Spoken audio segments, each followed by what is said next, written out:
Assalamualaikum warahmatullahi wabarakatuh. Salam sehat Sobat Rupiah. Saya Baina Yara Makaila Keina Aziz, siswi SMP Negeri 6 Mataram, Provinsi Nusa Tenggara Barat. Ingin berbagi cerita tentang sesuatu yang kita pegang setiap hari, tetapi kita sering melupakan maknanya. Ini bukan smartphone, bukan laptop, bukan pensil atau buku, tetapi rupiah. Baiklah Sobat Rupiah, begini ceritanya. Sore itu saya sedang membersihkan meja belajar. Di antara tumpukan kertas ujian, ada beberapa lembar uang saku yang tergeletak lecek, terlipat, bahkan ada yang sedikit sobek di ujungnya. Lalu saya mengambil satu lembar uang Rp5.000.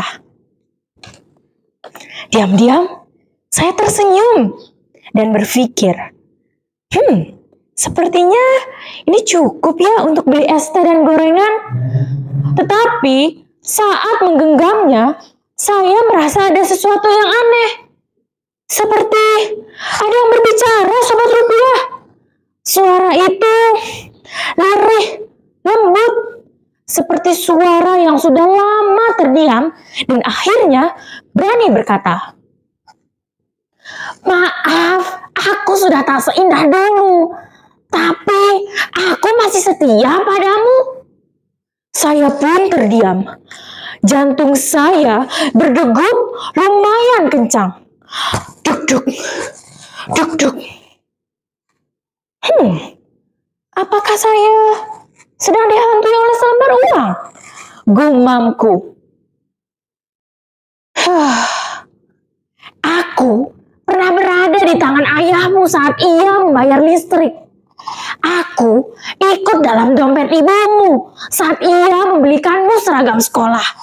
Aku bukan hanya alat tukar. Aku saksi perjuangan keluargamu.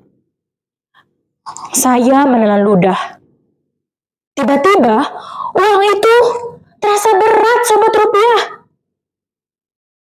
Awalnya saya sering melipat uang menjadi segitiga, menyimpannya di bawah bantal.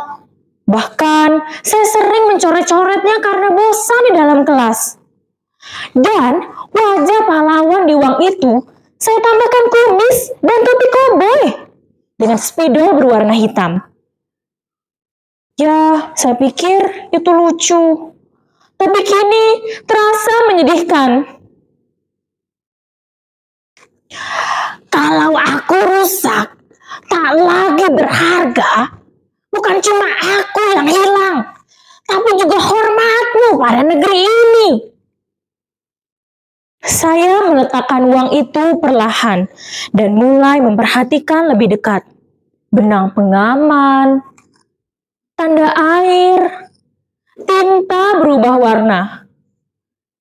Ternyata rupiah bukan cuma kertas, tetapi simbol yang dijaga dengan teknologi tinggi dan cinta tanah air. Keesokan harinya, saya berceritakan ini pada teman saya, si Dion.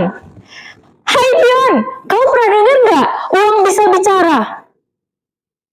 "Pernah, tapi biasanya dia ngomong gini, 'Selamat tinggal Dion, aku pergi demi seplastik cilok.'" "Ah, bisa aja kamu Dion. Padahal aku cuma mau nunjukin uang 5.000-an yang kusimpan rapi di balik dompet. Lihat, masih mulus, kayak belum pernah jalan-jalan." "Wah, spesial amat tuh 5.000. Jangan-jangan itu yang jimat ya?" "Dion, ini bukan cuma uang.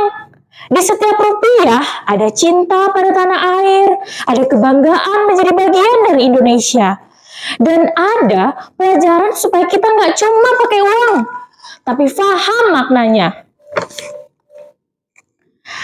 Baiklah Sobat Rupiah, sejak hari itu saya berubah. Saya mulai menyimpan uang di tempat yang rapi dan kering. Tidak melipat. mencoret, meremas, menstapler, atau dibasahi. Dan selalu memeriksa keaslian uang dengan metode 3D. Dilihat, diraba, diterawang. Dan sejak saya memperlakukan rupiah dengan hormat, suara lirih itu tak pernah terdengar kembali. Bukan karena dia pergi, tapi karena saya akhirnya mendengarkan. Rupiah tidak butuh kata-kata untuk bicara. Ia hanya butuh untuk kita mengerti. Mengerti bahwa ia bukan hanya angka, tapi nilai. Bukan hanya alat tukar, tetapi cermin bangsa. Saya, Nayara, anak muda Indonesia, dan hari ini saya tidak hanya menggunakan rupiah, tetapi menjaganya, memahaminya, saya bangga padanya. Wassalamualaikum warahmatullahi wabarakatuh.